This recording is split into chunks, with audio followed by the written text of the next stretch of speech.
যদি মানুষ তাদের নিজের কথাগুলো খেতে পারত, তাহলে তারা বুঝতে পারত যে এগুলো কতখানি তেতো।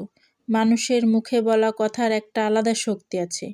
কখনো কখনো আমরা রাগে, অভিমানে বা অবহেলায় এমন কিছু বলে ফেলি যা শুনতে অন্য কারোর জন্য খুব কষ্টকর হয়ে যায়, অথচ আমরা সেটা বোঝার চেষ্টা করি না।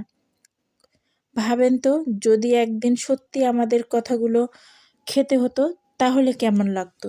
মিষ্টি বা ভদ্র ভাষায় বলা কথাগুলো হয়তোবা সুস্বাদু লাগতো, কিন্তু কটূক্তি, অপমান আর কষ্ট দেওয়ার মতো কথাগুলো সেটা গিলতে একেবারে কষ্ট হতো।